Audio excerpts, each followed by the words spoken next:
নমস্কাৰ News eighteen Asom north ইষ্টৰ এতিয়া খবৰ হৈতে ষ্টুডিঅত পাইভা মহন্ত এসআই কেলেংকাৰ অভিযুক্ত অক্ষয় বৈদ্যক গ্ৰেপ্তাৰ কৰা হৈছে সিআইডি গ্ৰেপ্তাৰ কৰিছে অক্ষয় বৈদ্যক চিকিৎসালয়ৰ পৰা মুকলিৰ পিছতে বৈদ্যক গ্ৰেপ্তাৰ কৰা হৈছে অক্ষয় বৈদ্যক সিজিএম আদালতত হাজিৰ কৰোৱা হৈছে পুনৰবাৰ জনাব বিচাৰিছো এসআই কেলেংকাৰীৰ হৈতে নাম সাঙুৰ খাই পৰা ব্যৱসায়ী অক্ষয় বৈদ্যক গ্ৰেপ্তাৰ কৰা হৈছে আৰু ইয়াৰ পূৰ্বে যেহেতু আমি বাতৰি সম্প্ৰচাৰিত কৰি আছো কিদৰে এগৰাকী অক্ষয় বৈদ্যই এই কেলেংকাৰীৰ নাম সাঙুৰ খোৱাৰ পিছতে তেওঁ ৰচনা কৰিছিল চিকিৎসালয়ত ভৰ্তি হোৱা এখন নাটক প্ৰথমে মাৰুৱে হস্পিটাল তাৰ পিছত জিএনআৰচিত তেওঁ বিভিন্ন বেমাৰ অজুহাত দেখুৱাই ভৰ্তি হৈছিল আৰু অৱশেষত চিকিৎসালয়ৰ পৰা মুকলি হোৱাৰ পিছতে সিআইডিয়ে গ্ৰেপ্তাৰ কৰিছে অক্ষয় বৈদ্যক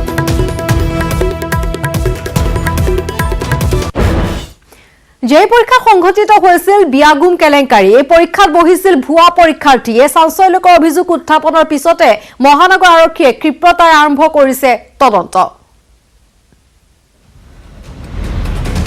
ক্ষিপ্ৰ গতিত আগবাঢ়িছে জেডবলি পৰীক্ষাৰ কেলেংকাৰীৰ তদন্ত মহানগৰ আৰক্ষীয়ে ইতিমধ্যে জেডবলি কেনেদৰে পৰিচালিত হয় তাৰ সম্পূৰ্ণ তথ্য আহৰণ কৰিছে লগতে সংগ্ৰহ কৰিছে পৰীক্ষা কেন্দ্ৰটোত থকা সিসিটিভি কেমেৰাৰ ভিজুৱেলছ শীঘ্ৰে পোহৰলৈ অহাৰ সম্ভাৱনা এই সমগ্ৰ কেলেংকাৰীত জড়িত লোকৰ নাম ইতিমধ্যে কেছৰ তদন্ত আৰম্ভ হৈছে আৰু তদন্তত সকলো দিশ চোৱা হ'ব আৰু সিনিয়ৰ লেভেলত কেছটো সুপাৰভাইজ কৰি থকা হৈছে যিজন কেণ্ডিডেটৰ নামত পৰীক্ষা দিছে বুলি এলিগেশ্যন পাইছোঁ এই সকলো দিশ আমি তদন্ত কৰি আছোঁ 5 ছেপ্টেম্বৰত গুৱাহাটীৰ বৰঝাৰস্থিত ইকম টাৱাৰৰ আয়ন ডিজিটেলত অনুষ্ঠিত হৈছিল জইণ্ট এন্ট্ৰেন্স এক্সাম চমুকৈ জেডবলি পৰীক্ষাটোত অৱতীৰ্ণ হৈছিল ৰাজ্যৰ কেইবা হাজাৰ ছাত্ৰ ছাত্ৰী কিন্তু এই পৰীক্ষা সোমাই পৰিছে বিতৰ্কত কাৰণ এটা মোবাইল ফোনৰ ৰেকৰ্ডিঙত পোহৰলৈ আহিছিল কেনেদৰে এজন পৰীক্ষাৰ্থীয়ে বায়োমেট্ৰিক্স দিয়াৰ পিছত পৰীক্ষা দিছিল আন এজন লোকে এই বিষয়ে তথ্য সোশ্যাল মিডিয়াত ভাইৰেল হোৱাৰ পিছতে আজাৰা আৰক্ষী থানাত এজাহাৰ দিছিল মথুৰা নগৰৰ এগৰাকী লোকে এইবাৰ শুনক ভাইৰেল হোৱা মোবাইল ফোনৰ ৰেকৰ্ডিং তোৰটো গুটেবিলাকৰ লগতহে এক্সামটো দিব গৈছ তই মই এক্সাম দিয়া নাই তই এক্সাম দিয়া নাই বাট এক্সাম দিয়া হৈছে কিন্তু মানে তোৰ ফটোটো লাগিব ন এডমিট কাৰ্ডৰ বায়োমেট্ৰিক্স কৰি পেনে মোক তাৰ ইনভিজিলেটৰ এটা ওলাই আনিছে কিন্তু তোৰ ফটোটো চেক কৰ নাই মাস্ক পিন্ধি আছিলো তাৰপিছত মই বাহানা মাৰি গলো কি মই ফটো পাহৰিলো এটা এক্সট্ৰা ফটো পাহৰিলো এটা আনিব গৈছো তাৰপিছত ফটাফট ওলাই আহিলো তাৰ পৰা তাৰপিছত তাৰ কম্পিউটাৰ ছেট আপ হৈ গ'ল and the exam went successfully ছাবষ্টিটিউটত যোনে দিছে তাৰ সি কেনেকুৱা কৰিছে পাৰফৰ্ম ভাল কৰিছে চাইছে বোলে মনিটৰ কৰিছে আৰে সিটো ক'বা নাজানো চাগে আনচাৰ শ্বীট আছিলে সি যে ভাল কৰিছে এইটো মানে মানে জানা না ভাল এক্সাম দিছে বেলেগ এটা জায়গা পৰা গোটেই বহুত ইনভলভমেণ্ট আছে এইটো কম্পিউটাৰ চেনেল বুজিছা মানে মোৰ ছাবষ্টিটিউটে তাত এক্সাম দিয়া নাই মই য'ত দিব লাগে বেলেগ এটা জাগাত তাৰ চিষ্টেমটোৰ এটাচ কৰি পিনে কৰিছে মানে লিটাৰেলি লাইক মানে ভাবি লয় মানে যিকোনো NIT ফিক্স মোৰ কাৰণে এইটো ভাল above average NIT ফিক্স মোৰ কাৰণে ইয়াৰ পিছতে অভিযোগকাৰী মিত্ৰদেৱ শৰ্মাই সাংবাদিকৰ আগত মন্তব্য কৰে এইদৰে এই ল'ৰাটোৱে কোৱা মতে কেণ্ডিডেটটোৱে নিজে কোৱা মতে এই পৰীক্ষা দিয়া নাই আৰু মানে তাৰ দেউতাকে 15-20 লাখ টকা দিছে তাৰ সেইমতে এই পজিশ্যনটো পাইছে সেইটো কাৰণ তেনেকুৱা যদি ঘটনা হ'বলৈ হয় তেতিয়াহ'লে এটা ডাঙৰ কেলেংকাৰী এইটোতো কেলেংকাৰীটো আমাৰ SI কেলেংকাৰীটোতকৈ ডাঙৰ SI নিয়োগ কেলেংকাৰীটোতকৈ ডাঙৰেই হ'ব বুলি ভাবোঁ আনহাতে গোটেই কেলেংকাৰীত নাম সাঙুৰ খাইছে গুৱাহাটীৰ এটা কোচিং চেণ্টাৰ গ্লোবেল এডুলাইটৰ নামো য'ত অভিযুক্ত পৰীক্ষাৰ্থীগৰাকীয়ে কোচিং কৰিছিল আৰক্ষীৰ তদন্ত সঠিক দিশত আগবাঢ়িলে হয়তো পোহৰলৈ আহিব জেডবলি পৰীক্ষাত কেনেদৰে উত্তীৰ্ণ হৈছিল ছাত্ৰ ছাত্ৰী কেমেৰাত অঞ্জনৰ সৈতে আজাৰাৰ পৰা ধ্ৰুৱজ্যোতি কলিতাৰ সহযোগত Ritwik Kaushik News18 Asom north East পৰীক্ষা দি ওলাই অহা এগৰাকী ছাত্ৰীক মহাবিদ্যালয় সন্মুখতে গুলীয়াই হত্যা কৰিলে এজন যুৱকে অপহৰণ কৰিবলৈ আহি ব্যৰ্থ হোৱাৰ শূন্য দূৰত্বৰ পৰা গুলীয়াই হত্যা কৰিলে নিকিতা টোমাৰক হাৰিয়ানাৰ ফৰিদাবাদত সংঘটিত এই হত্যাকাণ্ড এতিয়া জোকাৰি গৈছে সমগ্ৰ দেশবাসী মহাবিদ্যালয়ৰ সন্মুখতে ছাত্ৰীক হত্যা দিন দুপৰতে মুকলিকৈ গুলীয়াই হত্যা দুৰ্বৃত্তৰ CCTVত বন্দী সমগ্ৰ দৃশ্য চাওক গাড়ীত অহা দুৰ্বৃত্তই কিদৰে টনা আজোৰা কৰিছে এইগৰাকী ছাত্ৰীক প্ৰথমে অপহৰণৰ চেষ্টা বিফল হোৱাত গুলী মাৰি ধৰাশায়ী কৰিলে দুৰ্বৃত্তই। এই ঘটনা হাৰিয়ানাৰ ফৰিদাবাদ জিলাৰ বল্লভগড়ৰ আগৰৱাল মহাবিদ্যালয়ৰ পৰা পৰীক্ষা দি ওলাই অহাৰ পিছতে মহাবিদ্যালয়ৰ সন্মুখতে সংঘটিত হয় এই চাঞ্চল্যকৰ ঘটনা। অপহৰণ কৰিব নোৱাৰি দুৰ্বৃত্তই গুলীয়াই থৈ যায় 21 বছৰীয়া নিকিতা টমাৰক। কিছুদিন পূৰ্বে তৌফিক নামৰ এজন যুৱকৰ বিৰুদ্ধে আৰক্ষী থানাত অশালীন ব্যৱহাৰৰ অভিযোগ কৰিছিল নিকিতাই, যাৰ বাবে নিকিতাক এইদৰে গুলীয়াই হত্যা কৰে তৌফিকে। এই ঘটনাৰ পিছতে দুৰ্ভগীয়া পিতৃয়ে কান্দি কান্দি ক'লে সময়মতে আৰক্ষীয়ে ব্যৱস্থা গ্ৰহণ কৰা হলে আজি তেওঁৰ কন্যা বাচি থাকিলহেঁতেন। अग्रवाल कॉलेज में थी जी, फाइनल में पेपर देने आई थी। कौन था ये जो गाड़ी में बैठा रहा था? ये पहले केस हुआ था जी, पहले भी छीना झपटी कर रहे थे ऐसे ही, तो हमने रिपोर्ट भी करवाई थी। तो उसका जो है हमने कहा लड़की का मामला है, चलो खत्म कर देते हैं इसको। अब फिर वही लड़के थे जी सारे। नाम जानते हो आप उनके? मैं तो अभी ड्यूटी से आया हूँ, नहीं देखा जी सबने, मैं तो नौकरी करता हूँ। पहले मामला बना था, नाम तो पता हो? हाँ जी, वो आसिफ लड़का था जी। कहाँ का है? तौसीफ कहाँ का है?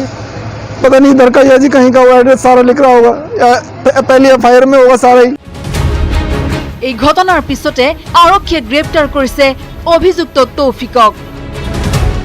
News desk report, news 18 Assam north east. আৰু ইফালে দুৰ্গা পূজাৰ মাজতে মহিলা আৰক্ষীক লম্পট যুৱকৰ অশালীন ব্যৱহাৰ। পূজাস্থলীতে মহিলা আৰক্ষীক গালি গালাজ কৰি চিলতাহানিৰ চেষ্টা চলালে এটা লম্পটে। ক'ত সংঘটিত হৈছে এই ঘটনা, আহক চাওঁ। দুৰ্গা পূজাৰ মাজতে মহিলা আৰক্ষীক লম্পট যুৱকৰ অশালীন ব্যৱহাৰ। পূজাস্থলীতে মহিলা আৰক্ষীক অবাইচ গালিগালাজ, শ্লীলতাহানি। আমিনগাঁৱৰ পূজাস্থলীত সংঘটিত হ'ল এই ঘটনা। তিনি সহযোগীৰ সৈতে আগভেটি অশালীন ব্যৱহাৰ কৰি পূজা চাবলৈ যোৱা মহিলা কনিষ্টবলগৰাকীক। কেৱল সেয়াই নহয়, মহিলা কনিষ্টবলগৰাকীয়ে প্ৰতিবাদ কৰাত যুৱকজনে অবাইচ ভাষাৰে গালিগালাজ কৰে আমিনগাঁও আৰক্ষীক। মই দুৰ্গা পূজা চাবলৈ গৈছিলোঁ ওচৰতে, থানাৰ ওচৰতে। তাৰপিছত পূজা চাবলৈ যাওঁতে ল'ৰা এজনে মোক হেঁচা কৰিছে, কৰি পিনে তাৰপিছত বেয়া ব্যৱহাৰ, অশ্লীল শব্দ ব্যৱহাৰ কৰিছে। লগতে মই ক'লোঁ যে ইমান বেয়া শব্দ কিয় কৰিছা ভাইটি? মই তেনেকৈ কওঁতে তেখেতে মোক মাৰিব আহিছে, তাৰপিছত গাত হাত দিছে, তাৰপিছত বহুত বেয়া ব্যৱহাৰ কৰিছে। পূজাস্থলীতে মহিলা কনিষ্টবলগৰাকীক অশালীন ব্যৱহাৰ কৰা যুৱকজনৰ নাম প্ৰদীপ দাস। মহিলা আৰক্ষীগৰাকীৰ গোচৰৰ ভিত্তিত আমিনগাঁও আৰক্ষীয়ে আটক কৰিলে প্ৰদীপ দাসক। থানাত পিছে ফেকুৰি ফেকুৰি কান্দিলে প্ৰদীপ দাসে, বাৰে বাৰে অস্বীকাৰ কৰিলে অভিযোগ।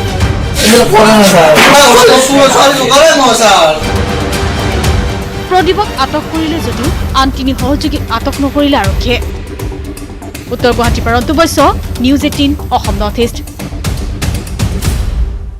বুধবাৰে বিহাৰৰ প্ৰথম পৰ্যায়ৰ নিৰ্বাচন। কৰোনা সংক্ৰমণ ঘটাৰ পিছৰে পৰা দেশত অনুষ্ঠিত হৈছে প্ৰথমটো বৃহৎ নিৰ্বাচন।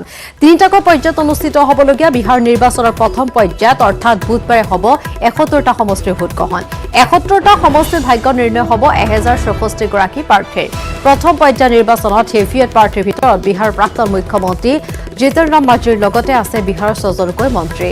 জামুই সমষ্টিত বিজেপিৰ হৈ ভোট যুদ্ধত নামিছে অষ্ট্ৰেলিয়া কমনৱেলথ গেমছত শ্বুটিঙত সোণৰ পদক লাভ কৰা 29 বছৰীয়া শ্ৰেয়াসী সিং।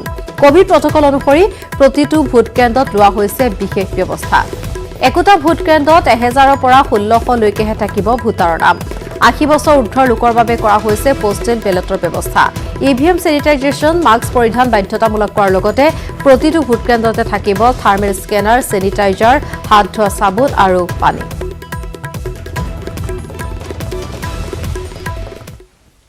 আৰু দিনটোৰ শিৰোনাম অব্যাহত থাকিব এটা বিৰতিৰ পাছত।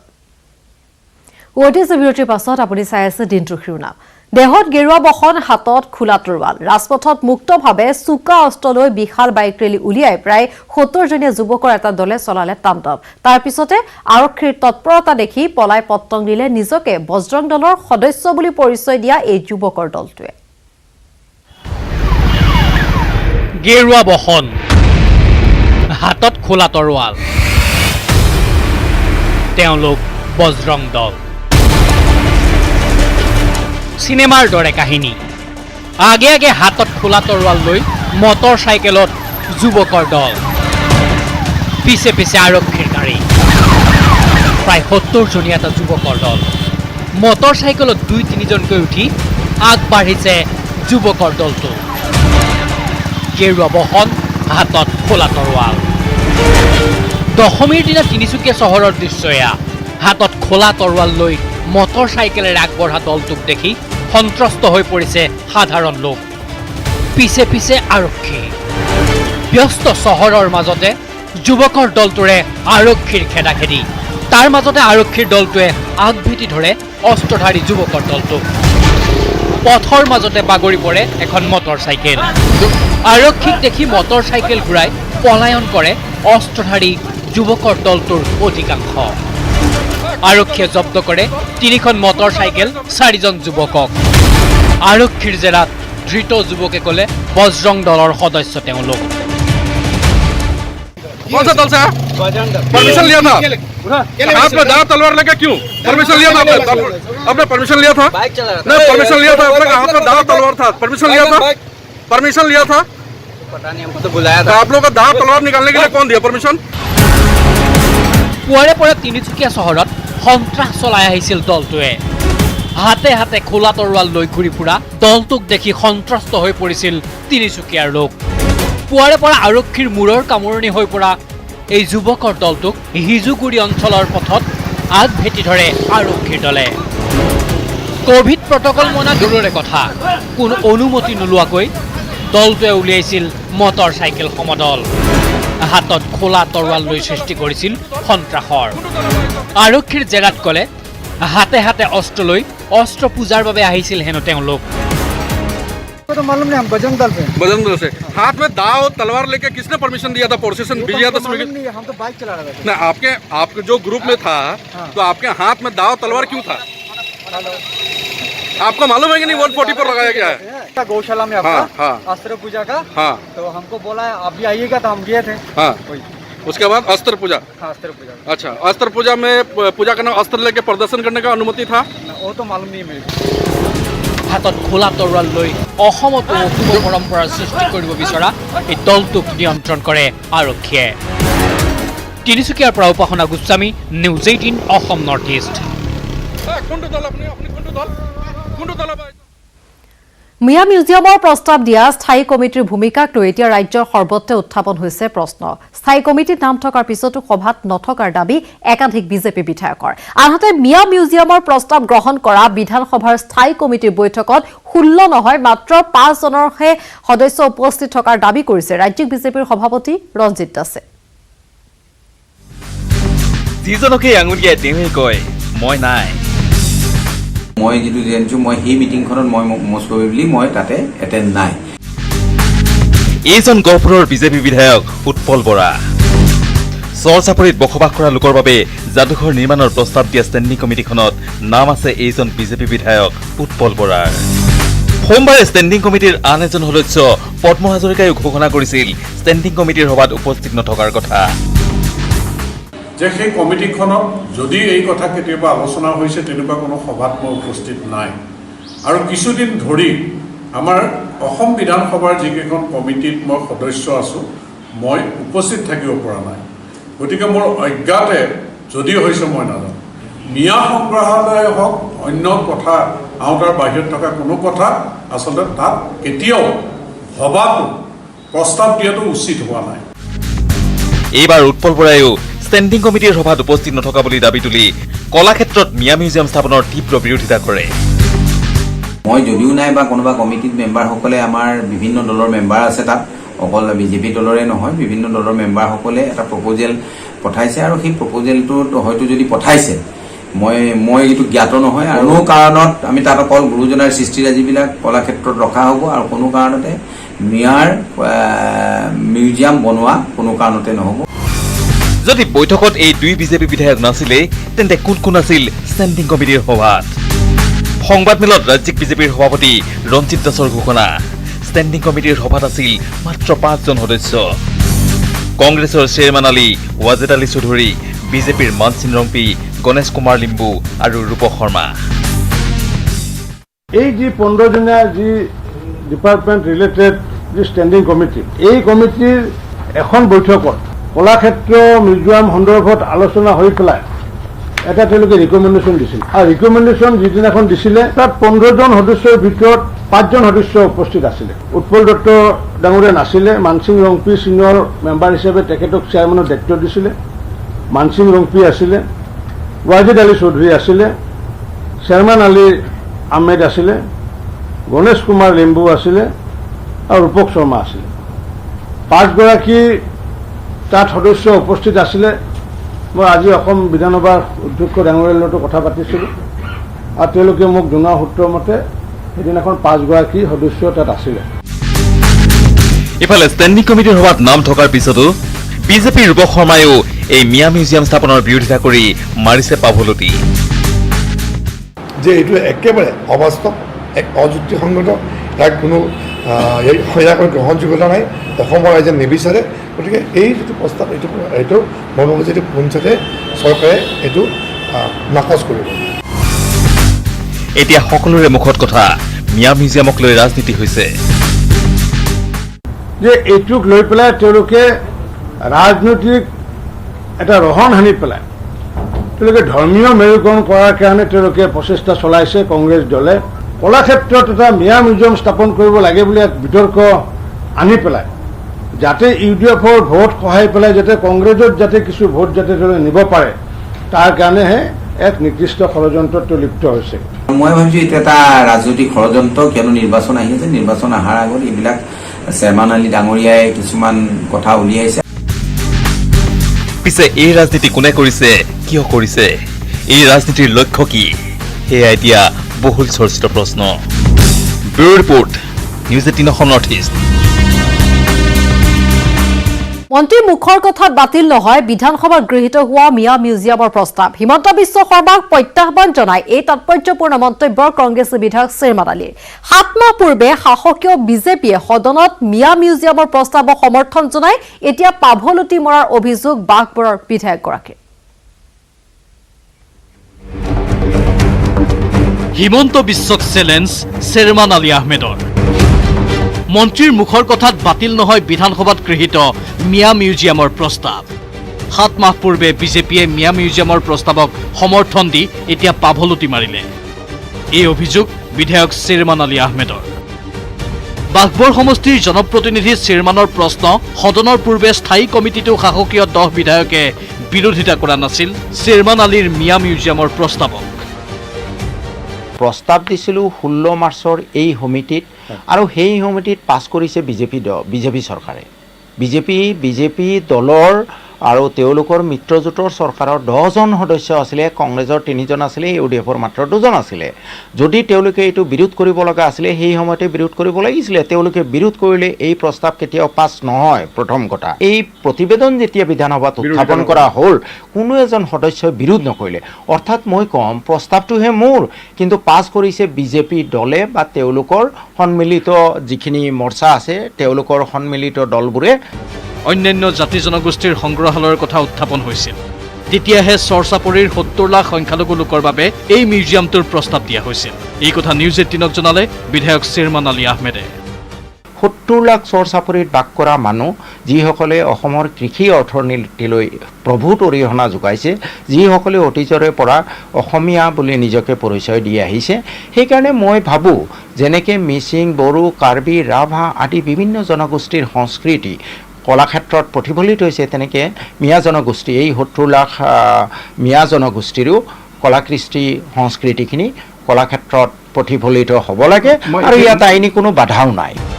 মাৰ্চত গৃহীত হোৱা বিষয়টোক লৈ 7 মাহ পিছত কিয় কুটিল ৰাজনীতি কৰিলে বুলি প্ৰশ্ন কৰে শ্বেৰমান আলী আহমেদে। বাঘবৰ সমষ্টিৰ দুবাৰৰ বিধায়ক শ্বেৰমান আলীৰ মন্ত্ৰী হিমন্ত বিশ্ব শৰ্মাক মুকলি প্ৰত্যাহ্বান। সদনত গৃহীত হোৱা প্ৰস্তাৱ মন্ত্ৰীয়ে মুখৰ কথাত খাৰিজ কৰিব নোৱাৰিব।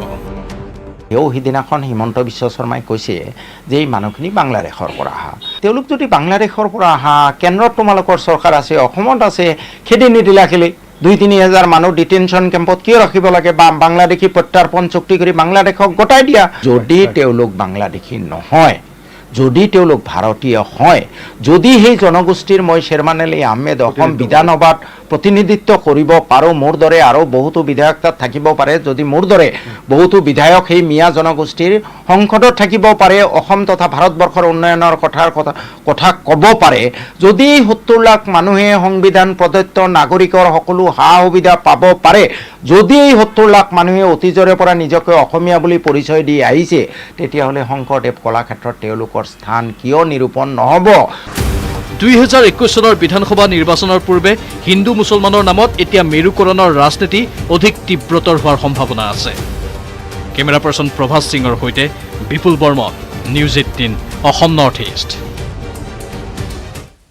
মিয়া মিউজিয়ামৰ প্ৰসংগ এতিয়া ৰাজ্যৰ ৰাজনীতি তুমুল বিতৰ্কৰ সূচনা কৰিছে আসলতে অসম বিধানসভাৰ শিক্ষা বিভাগৰ স্থায়ী কমিটিয়ে যুগুত কৰা পৰামৰ্শাৱলীৰ এক প্ৰতিবেদন দাখিল কৰা হৈছিল অসম বিধানসভাৰ মজিয়াত আৰু ইয়াৰ পিছত এতিয়া সূচনা হৈছে বিতৰ্কৰ কিন্তু চৰকাৰে গ্ৰহণ কৰিবনে স্থায়ী কমিটিৰ প্ৰতিবেদন এই সন্দৰ্ভত আমাৰ পৰৱৰ্তী ৰিপৰ্ট বিধানসভাত চৰ চাপৰিৰ যাদুঘৰ নিৰ্মাণৰ প্ৰস্তাৱ গৃহীত হোৱাৰ পিছতো যোৱা 7 মাহে কোনেও আপত্তি নদৰ্শালে কিয় মিয়া মিউজিয়ামৰ প্ৰস্তাৱ দিয়া বিধায়ক চেয়াৰমান আলীয়ে তুলিছে প্ৰশ্ন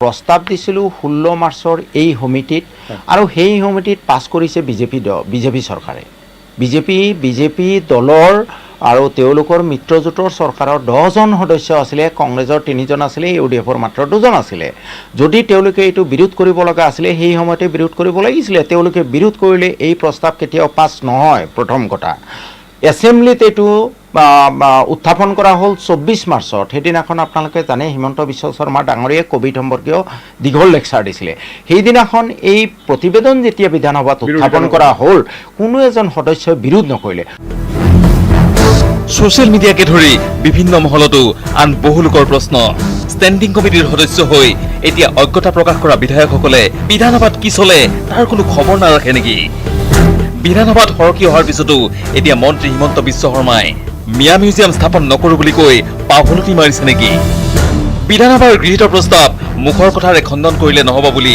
বিধায়ক চেয়াৰমেনে যি চেলেঞ্জ আনিছে তাৰ পৰিণতি কি হ'ব পিছে বিতৰ্কৰ অৱসান ঘটাই বিধানসভাৰ প্ৰধান সচিব মৃগেন্দ্ৰ কুমাৰ ডেকাই স্পষ্ট কৰি দিলে স্থায়ী কমিটিসমূহ কেৱল পৰামৰ্শ দিবৰ বাবে গঠন কৰা হয় এই পৰামৰ্শ চৰকাৰে গ্ৰহণ কৰিবও পাৰে নকৰিবও পাৰে এই সিদ্ধান্ত লোৱাৰ অধিকাৰ সম্পূৰ্ণ ৰাজ্য চৰকাৰৰ কমিটিয়ে মানে ডিচিশ্যন লোৱাৰ পিছত আমি গভৰ্ণমেণ্টলৈকে এটা ৰিকমেণ্ডেশ্যন হিচাপত ছাজেশ্যন ৰিকমেণ্ডেশ্যন হিচাপত যায় সেইটো ৰিপৰ্টটোত এটা ৰিকমেণ্ডেশ্যন হিচাপত যোৱা হিচাপত সেনেকৈ থাকে ৰেকৰ্ডটো সেই হিচাপত বস্তুটো হাউচত প্লেচ হয় হাউচত প্লেচ হোৱাৰ পিছত গভৰ্ণমেণ্টলৈকে ইমপ্লিমেণ্ট কৰিবৰ কাৰণে দি পঠোৱা হয় মিয়া মিউজিয়াম নিৰ্মাণৰ প্ৰস্তাৱৰ ক্ষেত্ৰতো একেই নীতি প্ৰযোজ্য হ'ব বুলি স্পষ্ট কৰি দিলে মৃগেন্দ্ৰ কুমাৰ ডেকাই bureau report news 18 Assam north east